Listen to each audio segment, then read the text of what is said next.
Hi guys, आमरवासी स्टाडा study में आपका स्वागत है। तो कल प्रश्नावली 1.1 को कंप्लीट कर दिए थे। तो आज हम लोग देखेंगे प्रश्नावली 1.2 एक्सरसाइज 1.2। तो सबसे पहले आपको बेसिक बता देते हैं, उसके बाद हम लोग प्रश्नावली को हल करेंगे। तो कुछ बेसिक कॉन्सेप्ट हैं जो हम खुद लिखे हैं। सबसे पहले आप इसको देख लीजिए, उसके बाद आगे बढ़ेंगे। हेडिंग आप डालिए कॉपी में, बेसिक कॉन्सेप्ट। तो हम लोग समझते हैं थोड़ा सा पहले। इस छोटी छोटी टॉपिक है, पॉइंट है।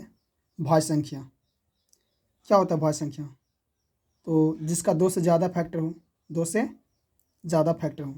अभाज्य संख्या केवल दो फैक्टर हो। फिर उसके बाद हम लोग पढ़ते हैं अंकगणित की आधारभूत प्रमेय। अंकगणित की आधारभूत प्रमेय क्या कहती है? तो यहाँ कॉपी में लिखा हुआ है, प्रत्येक भाज्य संख्या को अभाज्य संख्याओं के गुणनखंड के गुणनफल के रूप में लिखा जा सकता है तथा यह गुणनखंडन अभाज्य गुणनखंडों के आने वाले क्रम के बिना अद्वितीय होता है। एग्जाम्पल के लिए है 18। तो 18 को सबसे पहले आप प्राइम फैक्टर कीजिए, अभाज्य गुणनखंड। तो 2 तिया 6 तिया 18 आप ऐसे भी लिख सकते हैं, या फिर आप इस तरह से भी लिख सकते हैं। कुछ एग्जाम्पल और है, 12 40 120।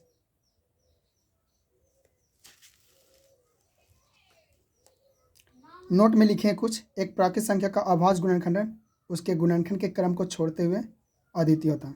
ये क्वेश्चन आता है ऑब्जेक्टिव में, पूछता है एक प्राकृत संख्या का अभाज्य गुणनखंडन उसके गुणनखंड क्रम को छोड़ते हुए क्या होता है? तो अद्वितीय होता है। इसको याद कर लीजिएगा आप लोग। नोट में लिखे हैं, एक ऐसी संख्या है जो न तो प्राइम नंबर है और न ही कंपोजिट नंबर है। मतलब प्राइम नंबर अभाज्य संख्या और कंपोजिट नंबर भाज्य संख्या। यहाँ आप लिख दिए, आप देख सकते हैं।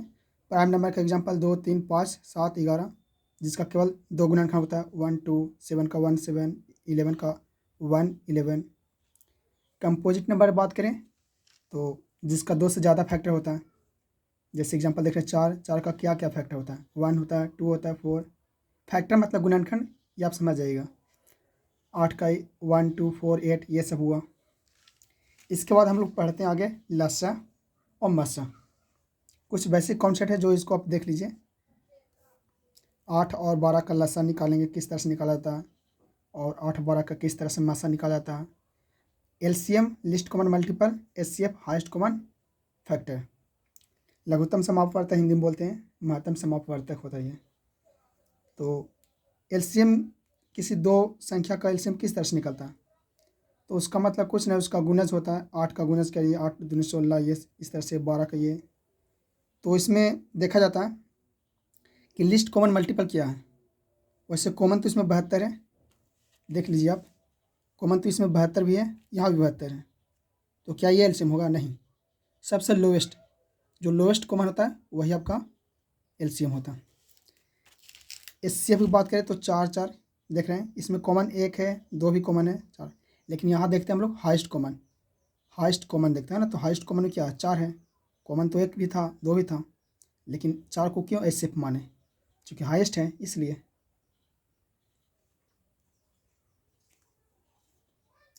जनरली एचसीएफ होता है क्या?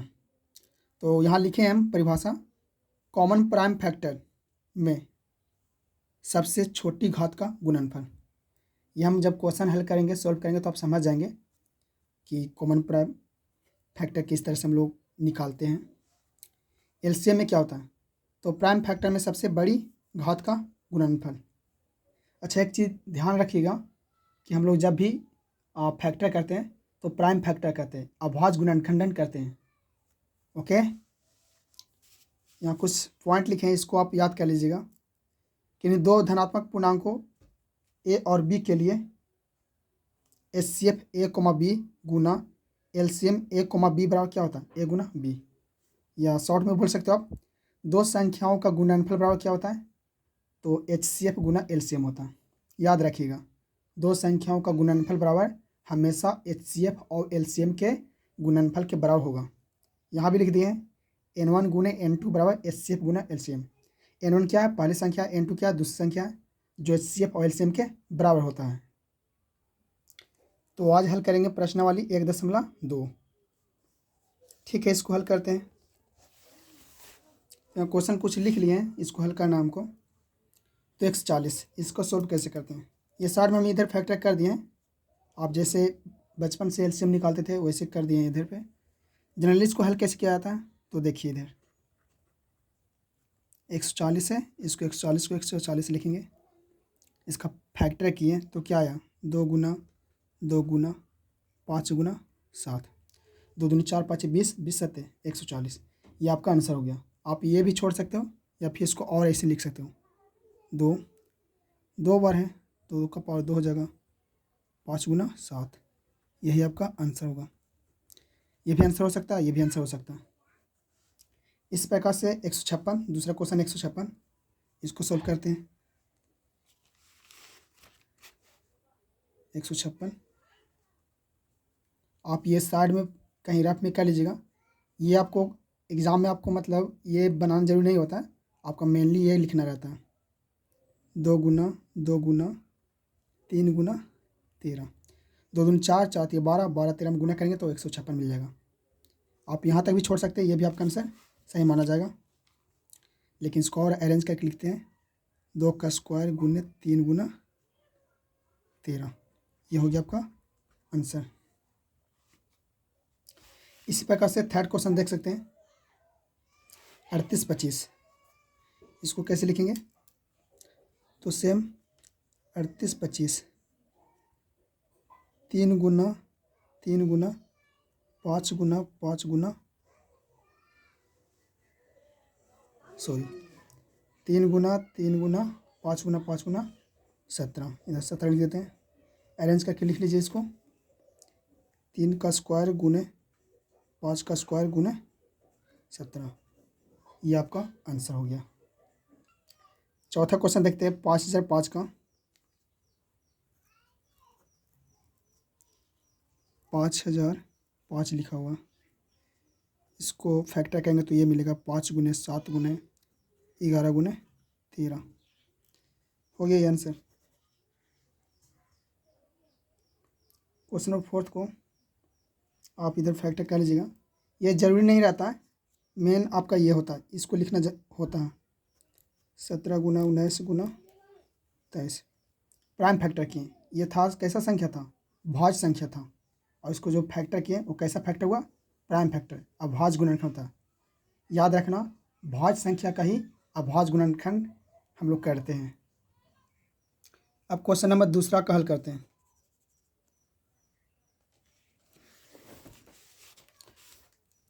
एक पढ़ लेते हैं क्या क्वेश्चन लिखा हुआ। ये क्वेश्चन आपके पास हो तो आप खुद पढ़ लीजिएगा ना। HCF LCM ज्ञात करना है, और ये भी चेक करना कि दो संख्याओं का जो गुणनफल होता है वो HCF गुना LCM, ये हम पहले बेसिक तौर पर पढ़ा दिए हैं ये। चलिए तो हल करते हैं इसको। तो लिखते हैं 26, सॉल्व कर रहे हैं। 26 को आप प्राइम फैक्टर कीजिए, मतलब अभाज्य गुणनखंड कीजिए। तो साइड में आप लोग कर लीजिएगा, वैसे हमको पता है किस तरह से टूटेगा सो। तो 2 गुना 13, इस तरह से 91 को लिखिए। 7 गुना 13, 13 7 91, 13 दूनी 26। अब यहाँ आपको निकालना है HCF और LCM। तो HCF क्या होता है, HCF होता है कॉमन फैक्टर का सबसे छोटी घात। देखो तो इसमें क्या कॉमन मिल रहा है, 13 इसमें भी है, 26 का फैक्टर में, और 91 के फैक्टर में 13 है, और इसका पावर 1 है, इसका पावर 1 है, इसलिए HCF 13 हो जाएगा। ये आपका आंसर हो जाएगा। LCM क्या होगा, LCM निकालने का तरीका आपको बताते हैं, बहुत सिंपल है। चलो इसी को थोड़ा समझाते हैं। 26 है और क्या था 91, इसको आप फैक्टर कीजिएगा तो अंक गणित के आधारभूत प्रमेय के अकॉर्डिंग आप कर लीजिएगा, है ना। तो इसको किस तरह से लिखेंगे, 2 गुना 13 और इसको 7 गुना 13।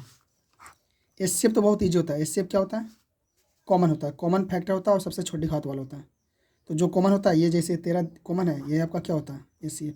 यहाँ 2 है, यहाँ 7 है, क्या ये दोनों कॉमन है? नहीं, ये 2 है, ये 7 अलग है, तो इसको आप छोड़ दीजिए।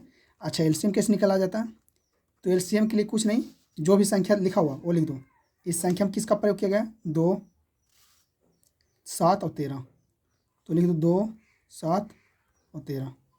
और फिर ध्यान दीजिएगा कि सबका पावर क्या है। 2 का पावर कितना? 1 है। 7 का पावर क्या है? 1 ही है। 13 का पावर क्या है? तो 1 ही है। गुना कर दीजिए, 2 से क्या होगा? 14 और 13, तो 14 13 गुना कीजिएगा, तो 14 3 42 और 14 के 14 4 18, 182 आ जाएगा। तो आपका यहाँ जो बचा वो संख्या जैसे 13 लिखा जाएगा। और क्या संख्या था? 2 गुना 7, इसको हल कीजिए तो क्या मिलेगा? 182 आंसर मिलेगा। एचसीएफ तो निकाल लिए और एलसीएम भी निकाल लिए। एचसीएफ एलसीएम निकालिए। अब पूछा था कि 2 संख्या चेक करने के लिए बोला था, 2 संख्याओं का जो गुणनफल होता है एचसीएफ गुना एलसीएम के बराबर होता है। चलिए इसको हल करते हैं। 2 संख्याओं का जो गुणनफल होता है वो किसके बराबर होता है? तो वो होता है एचसीएफ गुना एलसीएम के। 2 संख्या क्या था? एक संख्या था 26 और दूसरी संख्या क्या था? 91। इसका जो गुणनफल होगा वो किसके बराबर होगा? तो एचसीएफ गुना एलसीएम। तो एचसीएफ कितना आया? एचसीएफ आया 182 और एलसीएम कितना आया? सॉरी एचसीएफ आपका आया 13 और एलसीएम कितना आया? 182। इसको जब आप गुना करोगे तो दोनों सेम नंबर मिलेगा। जब इसको गुना करोगे तो आपको मिलेगा 2366। कर लीजिएगा गुना, और इसको भी 13 दूनी 26 और 13 44 से इसको गुना कीजिए तो इसका भी क्या मिलेगा? रिजल्ट वही मिलेगा 2366। देख सकते हो दोनों आपस में क्या हो गया? बराबर हो गया। तो याद रखना 2 संख्याओं का जो गुणनफल होता है वो हमेशा एचसीएफ गुना एलसीएम के बराबर होता है। चलिए 510 और 92 का इसी प्रकार से निकालना है, तो इसका जल्दी से हम कर देते हैं। इसका हो जाएगा 2 गुना 3 गुना 5 गुना 17। प्राइम फैक्टर करने पर आपको ये मिलेगा। आप कर लीजिएगा। एलसीएम तो आप जानते ही हैं निकालने के लिए, वो जो मतलब एलसीएम निकालने का जो मेथड था, जो प्राइम फैक्टर करते थे अभाज्य गुणनखंड, वही करना आपको। फिर यहाँ क्या लिखा हो? 92। इसको भी हम लोग कर देते हैं। तो इसको कहते हैं 2 का स्क्वायर गुना 23। 2 का स्क्वायर कितना? 4 और 4 23 गुना करो तो 92 आ जाएगा। 23 को 92। उसके बाद निकालना था एचसीएफ और एलसीएम ज्ञात करना था। एचसीएफ तो आपको पता है ना एचसीएफ क्या होता है? कॉमन फैक्टर का सबसे छोटी घात। देखो यहाँ 2 का स्क्वायर है, यहाँ 2 का पावर 1 है, तो 2 ये तो 2 तो कॉमन है, और सबसे छोटी घात क्या होगा? तो 2 का पावर क्या है? 1 है, इसलिए आंसर क्या इसका क्या होगा? 2 का पावर 1 हो जाएगा। 2 का स्क्वायर नहीं लेंगे हम लोग, छोटी घात लेते हैं ना। कॉमन में क्या है? छोटी घात वाला। ये आपका क्या हो जाएगा? 2 का पावर 1 मतलब 2 आपका आंसर हो जाएगा। बात करें एलसीएम, तो एलसीएम कैसे निकलता है? तो एलसीएम निकालना बहुत ईजी है। आप यहाँ समझिए कि इस संख्या में 510 और 92, जो इसका 510 का जब आप फैक्टर किए, गुणनखंड किए, तो इसमें किस किस संख्या का प्रयोग किया गया? तो 2 3 5 17 क्रम बाई चलते चलिए। 2 के बाद कौन आता है? 3, फिर 5 है, फिर 17, फिर क्या है? 23 है। अब यहाँ देख लीजिए कि इसका पावर अधिकतम पावर कितना है? 2 का अधिकतम पावर कितना है? 2 है। 3 का अधिकतम पावर क्या है? 1 ही है। 5 का अधिकतम पावर क्या है? 1 है। 17 का पावर मतलब सब ये है। तो इसको गुना करिए आप। 2 का स्क्वायर 4 4 3 12 5 60, और इसको गुना कर दीजिए 23 और 17 को। तो 17 3 51, 17 दूनी 34, 34 और 5 34 5 39। इस पर गुना कर दो इसको। 0 6 कम 6, 6 9 54, 6 3 18, 18 और 5 23। यानी आपका आंसर क्या आ गया? 23 460। ये आपका आंसर आ गया। चेक भी करना तो चेक कर लीजिए। आप जानते हैं N1 गुना N2 बराबर पहली संख्या गुना दूसरी संख्या के बराबर क्या होता है? एचसीएफ गुना एलसीएम। अच्छा, N1 क्या? पहली संख्या क्या है? 510 है, गुना दूसरी संख्या कितना है?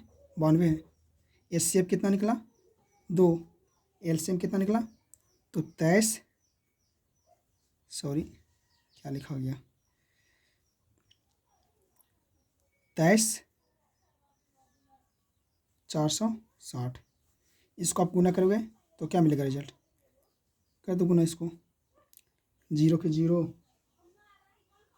मतलब मिलेगा 46,920, 46,920, इधर भी वही मिलेगा 46,920, गुना कर लीजिएगा आप लोग। इसी प्रकार से थर्ड क्वेश्चन है 336 और 54, इसका HCF और LCM निकालना और चेक भी करना।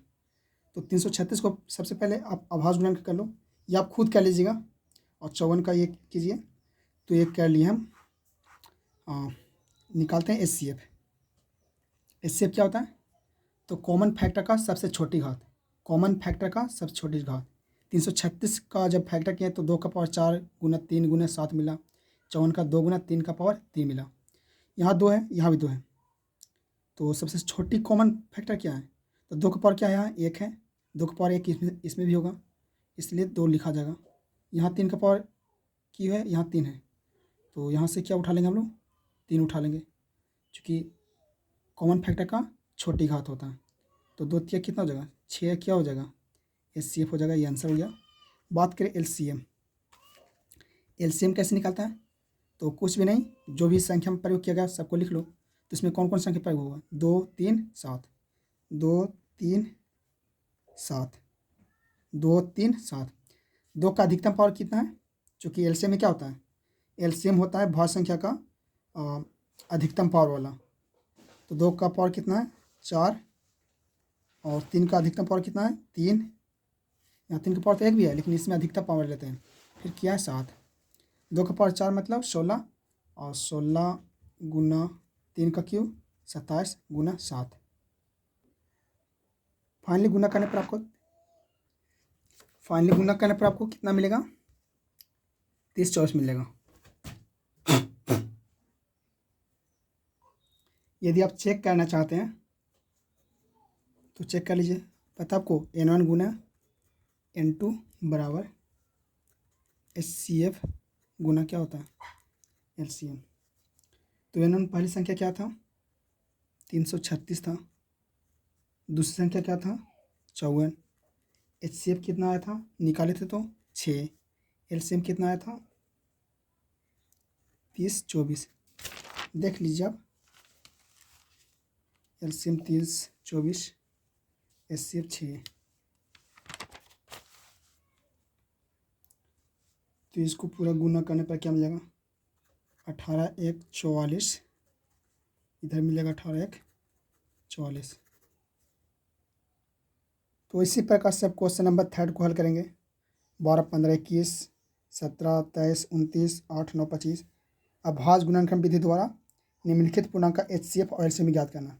वही प्राइम फैक्टर, अभाज्य गुणनखंड को क्या बोलते हैं इंग्लिश में, प्राइम फैक्टर बोलते हैं, निकाल दो। तो 12 15 21 का क्या निकालना है, HCF और LCM, कैसे, किस विधि द्वारा, अभाज्य गुणनखंड विधि द्वारा, प्राइम फैक्टर मेथड द्वारा। तो ये 12 लिख रहे हैं, 12 को आप क्या लिख लेते हैं, तो आपको रफली बता देते हैं, देख लीजिए।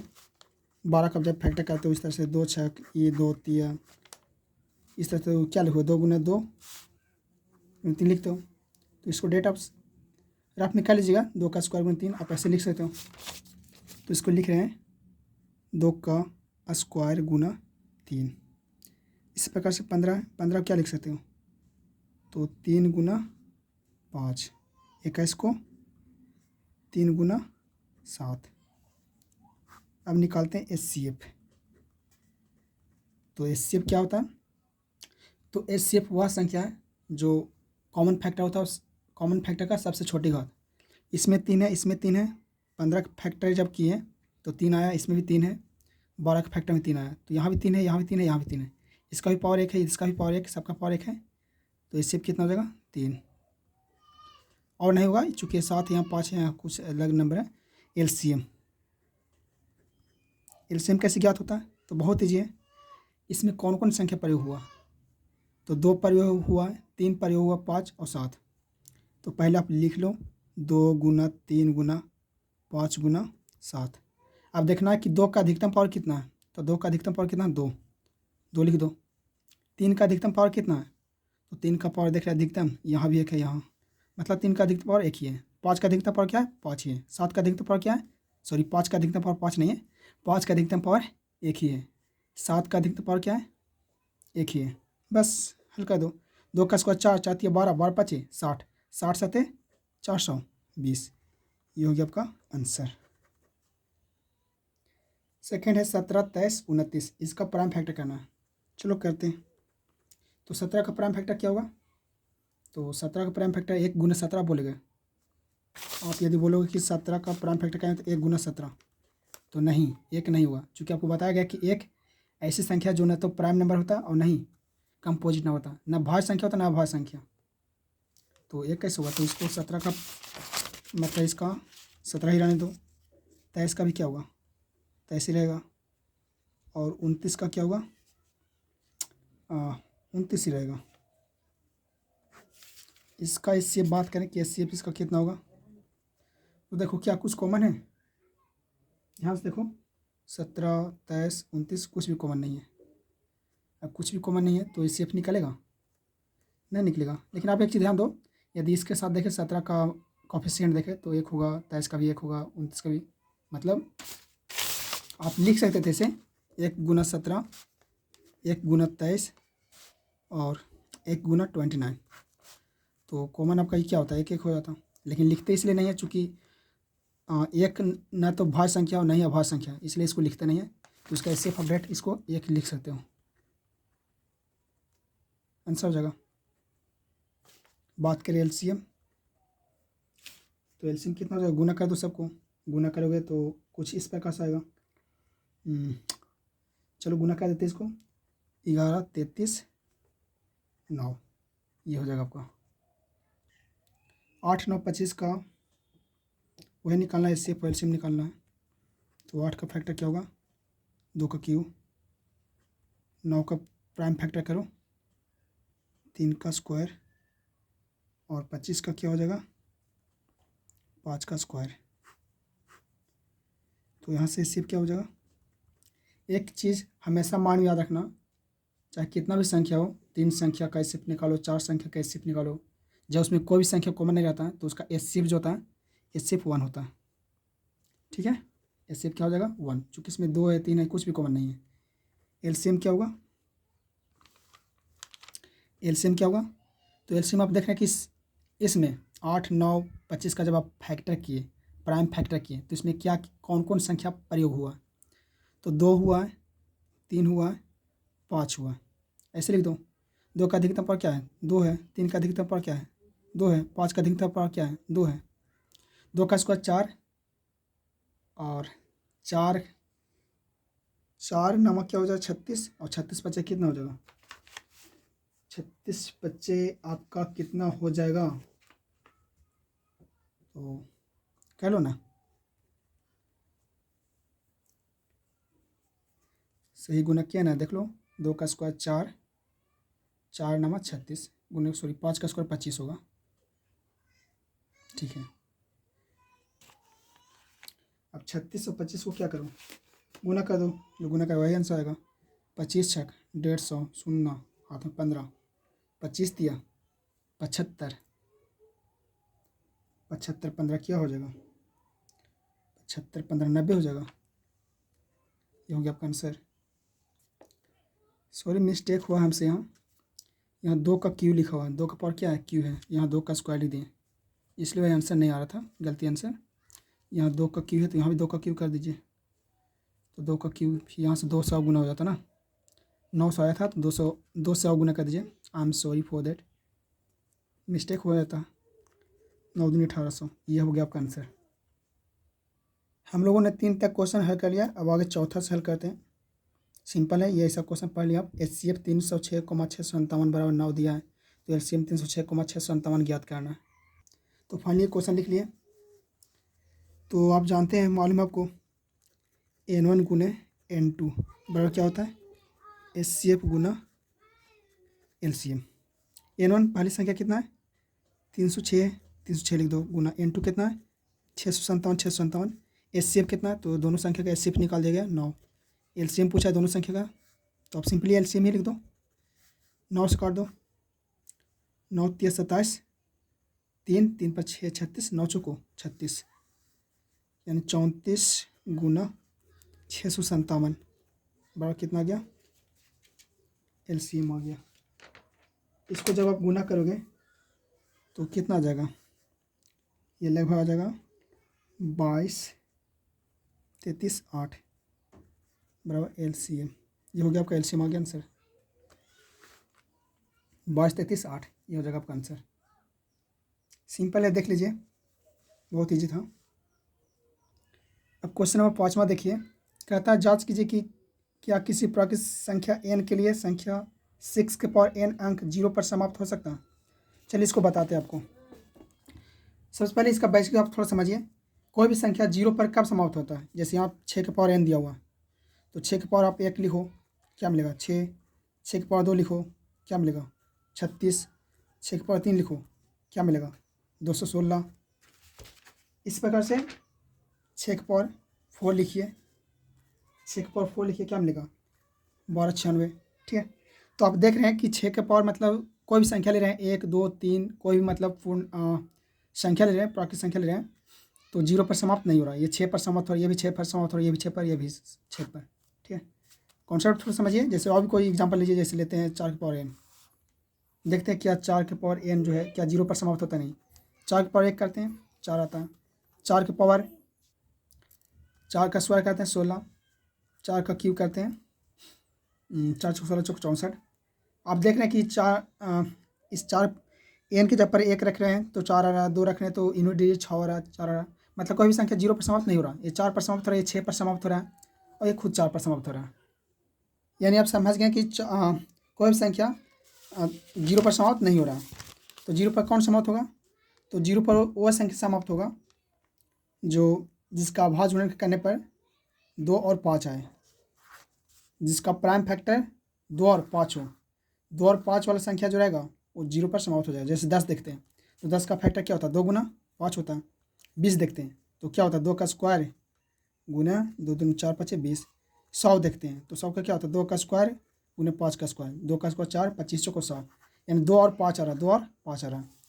जैसे कुछ और लीजिए, जैसे आप ले लीजिए 30, तो 30 क्या है, 2 गुना 3 का 2 गुना 3 गुना 5, यानी 2 3 6 5 30, यानी 2 और 5। 2 और 5 के अलावा भी कोई संख्या रह सकता है, लेकिन उसका प्राइम फैक्टर करने पर 2 और 5 होना ही चाहिए। 2 और 5 के अलावा रहेगा तो चलेगा। तो कोई भी संख्या 0 पर तभी समाप्त हो सकता है जब उसके प्राइम फैक्टर 2 और 5 हो। आप इसको देख लीजिए, कोई भी संख्या 0 पर तभी समाप्त हो सकता है जब उसके अभाज्य गुणनखंड 2 और 5 हो। परंतु 6 पावर n जब हम इसको प्राइम फैक्टर किए 6 का, तो 2 गुना 3 किए और पावर n, इसको जब हल किए तो 2 के पावर n और 3 के पावर n। यहाँ 2 तो आ गया लेकिन 5 नहीं आया। 2 और 5 के अलावा और संख्या आएगा, 5 यदि रहता, 2 और 5 रहता, इसके अलावा भी रहता तो चल जाता, 0 पर समाप्त हो जाता। लेकिन 2 तो है, यहाँ 5 नहीं है, इसलिए संख्या 0 पर समाप्त नहीं होगा। आप चेक भी कर लिए और देख भी लिए। फिर समझाते हैं, जैसे 6 के पावर 1 करते हैं तो 6 मिलता है, 6 के पावर 2 करते हैं 36 मिलता है, 6 का क्यूब करते हैं 1296 मिलता है ना। तो कोई भी संख्या 0 पर समाप्त नहीं हो रहा। ओके, अब क्वेश्चन नंबर 6 देखिए। व्याख्या कीजिए कि 7 गुना 11 गुना 13, 7 गुना 11 गुना 13 प्लस 13 और 7 गुना 6 गुना 5 गुना 4 गुना 3 गुना 2 गुना 1 प्लस 5 भाज्य संख्याएँ क्यों हैं। बोलता है ये जो संख्या लिखा हुआ है, ये वाला संख्या, ये भाज्य संख्या है, ये वाला भी संख्या जो लिखा हुआ है भाज्य संख्या है। भाज्य संख्या है तो कैसे है, ये इसको आपको सिद्ध करना, बताना है। लेट होता है इसलिए इसको सॉल्व कर दिए पहले ही। जैसे क्वेश्चन था 7 11 13 13 सॉरी प्लस 13, ये बताना था भाज्य संख्या कैसे। तो इसको देखिए, इसको हल किए 13, तो इस तरह से इसको किए, इसको मॉडिफाई किए, 13 कॉमन किए, 7 गुना 11 प्लस 1, फिर 11 7 77 ये आया, फिर इसको हल किए तो ये आपको मिला। इसी प्रकार से इसको किए तो यहाँ देख रहे हैं कि 13 आया, 2 आया, 78 को 2 गुना 39 कर सकते हो। तो यहाँ क्या देख रहे हैं, 1 फैक्टर 2 फैक्टर 3 फैक्टर, 2 से ज़्यादा फैक्टर आ गया, तो इसके 2 से ज़्यादा गुणनखंड है, ये फैक्टर है, तो इसलिए भाज्य संख्या है। यही आपको सिद्ध करना था, प्रूव करना था। इसी प्रकार से इसको किए 7 6 5 4 3 2 सब गुणम था, गुना 1 प्लस 5, 5 को 1 किए तो 7 6 4 3 5 आ जाता बाहर, तो प्लस 5 कम 5, इसको किए तो इतना गुना किए तो 144 गुना 7, इसको हल किए तो ये इतना मतलब 5 गुना 109। यहाँ देखेंगे 2 से ज़्यादा फैक्टर है, चूँकि 5 है, 9 है, इसमें 1 से गुना भी आप कर सकते हो। तो क्या देख रहे हैं, 2 से ज़्यादा फैक्टर हो गया, इसलिए ये भी क्या है, कैसी संख्या है, भाज्य संख्या है। क्वेश्चन नंबर 7 देखिए लास्ट। किसी खेल के मैदान के चारों एक वृत्ताकार पथ है। एक वृत्ताकार क्या है, पथ है, रास्ता है, वृत्ताकार पथ। आगे देखते हैं, आप पढ़ लीजिएगा। सोनिया को 18 इस मैदान को एक चक्कर लगाने में सोनिया को 18 मिनट लगते हैं, जबकि इसी मैदान को चक्कर लगाने में रवि को 12 मिनट लगते हैं। मान लीजिए वे दोनों एक ही स्थान और एक ही समय पर चलना प्रारंभ करके एक ही दिशा में चलते हैं, तो कितने समय बाद वे पुनः प्रारंभिक स्थान पर मिलेंगे। ये सिंपल समझिए, ये आपका वृत्ताकार पथ है, यहाँ पे रवि है, यहीं पे सोनिया है। सोनिया जब इसको एक चक्कर लगाती है तो कितना टाइम लेती है, सोनिया जब एक चक्कर लगाती है कितना टाइम लेती है, 18 मिनट। कितना लेती है, 18 मिनट, यहाँ लिखे हैं। इस प्रकार से जब रवि एक चक्कर लगाता है तो कितना मिनट लेता है, 12 मिनट। तो इस प्रकार से दूसरा चक्कर लगाएगा सोनिया तो 18 मिनट, फिर 18 मिनट लेगा, तो 18 36, फिर 18 मिनट लेगा, इस तरह से। तो 18 36 54 72 90, इस तरह से जाएगा। रवि कितना लेगा, 12 मिनट, 24 मिनट, 36 मिनट, 48 मिनट। ऐसा क्यों, चूँकि रवि जो दौड़ रहा है, रवि जो धावक है वो थोड़ा सोनिया से फास्ट चल रहा है। चूँकि जब ये एक टाइम ऐसा आएगा जब सोनिया 3 चक्कर लगाएगी, 3 चक्कर लगाएगी यानी 72 मिनट टाइम लेगी, तो रवि कितना चक्कर लगा देगा, 5 चक्कर लगा लेगा, 1 2 3 4 5 6, सॉरी 6 चक्कर लगा लेगा। तो जनरली इसका एलसीएम निकालना, आपको एलसीएम तो आपको पता ही है कैसे निकालते हैं आप, तो सिंपली कर लो 12 को क्या लिख दो, 2 का स्क्वायर गुने 3, 18 क्या लिखोगे, 2 गुने 3 का स्क्वायर। एलसीएम ही आपका निकालना है जनरली। तो क्या होगा, आपको पता है संख्या में किसका किसका प्रयोग किया हुआ, 2 और 3, 2 और 3 ही है। 2 का अधिकतम पावर कितना है, तो 2 का अधिकतम पावर 2 है। 3 का अधिकतम पावर कितना है, तो 3 का अधिकतम पावर 2 है। 2 का स्क्वायर 4 और 3 का स्क्वायर 9, यानी 4 गुने 9 कितना हो जाएगा, 4 9 36, यानी 36 मिनट में 36 मिनट में रवि और सोनिया प्रारंभिक स्थान पर पहुंच जाएंगे। 36 मिनट में रवि एंड सोनिया